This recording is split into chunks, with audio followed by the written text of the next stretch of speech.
Duduk aja kan.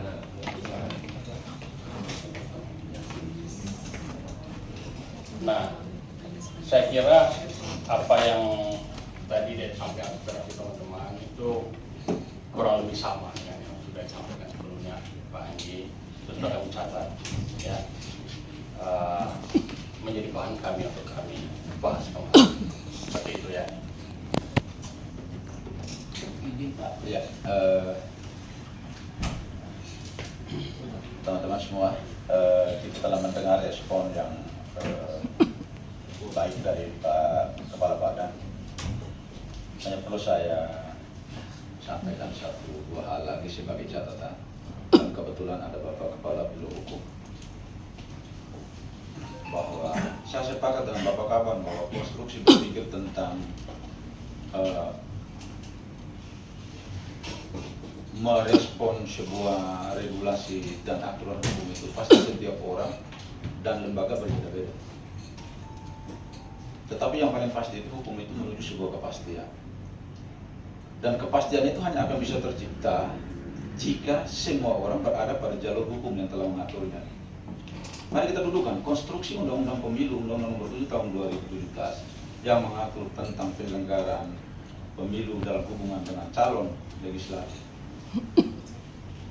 Kalau saja Bapak hari ini menafsir dengan timnya menafsir bahwa itu adalah pelanggaran hukum, terus kemudian apakah Bapak juga sudah bertanya kepada Sekretaris Jenderal Kementerian Desa, PDT, dan Transmigrasi di rumah ini yang dulu mengeluarkan surat ditujukan kepada KPU, dan KPU menyurati seluruh KPU di seluruh Indonesia bahwa tidak melanggar hukum dan pendampingan itu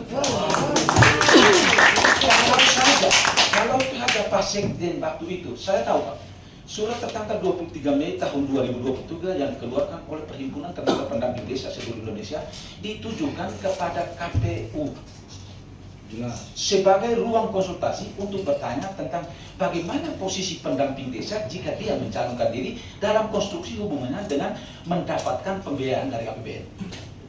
Saya membahas dengan Ketua KPUD Provinsi Nusa Tenggara itu luar biasa. Kami membahas itu bareng. Surat KPUD, surat PT Presiden itu ditanggapi di tanggal 23 Juni tahun 2023 oleh KPU dengan bersurat langsung kepada Kementerian Desa. Kementerian Desa melalui surat tanggal 27 Juni tahun 2023 berkirim surat kepada KPU dan menyatakan, menjadi pertanyaan, kalau sekarang Bapak bilang itu salah, terus yang buat waktu itu memang dia tidak paham hukum. Oh, lucu lah. Ini kementerian besar ini kok seolah-olah bahwa penafsiran itu adalah penafsiran pribadi. Tidak bisa. Ketika kok surat itu Sekjen, ketua itu Kementerian Desa dan ditandatangani oleh Sekjen selaku pengelola dapur kementerian ini, buat kita itu sah. Maka ditindaklanjuti pertanggal 9 Juli tahun 2023, KPU pusat mengeluarkan surat edaran kepada KPU seluruh provinsi kabupaten bahwa yang namanya tenaga pendamping profesional ketika mencalonkan diri sebagai anggota legislatif maka tidak perlu mengundurkan diri. Dasar itu menjadi kuat bagi kami sehingga dalam proses itu tidak ada satu oknum Bawaslu di Republik ini menjadikan tersangka atau mengatakan bahwa Pak garis pendamping salah. Yang menurut kita harus sederhana Pak.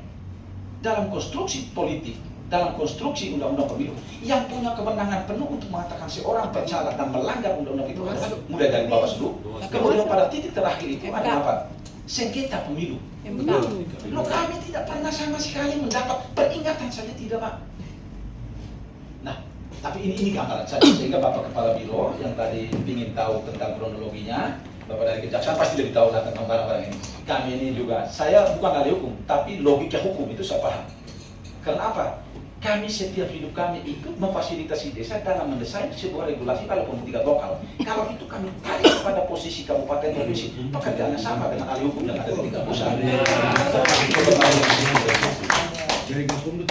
Sehingga itu yang pertama, ingatan saya yang pertama, bahwa kami juga sepakat Bapak, ketika Bapak dalam posisi hari ini tidak dalam kapasitas untuk memutuskan karena itu harus pimpinan, maka kami sangat berharap apa yang sudah diputuskan oleh pimpinan di tahun 2023 tentang kami mencalonkan diri itu bukan sebuah persoalan dan itu tidak pernah melanggar hukum karena itu dikeluarkan oleh Kementerian.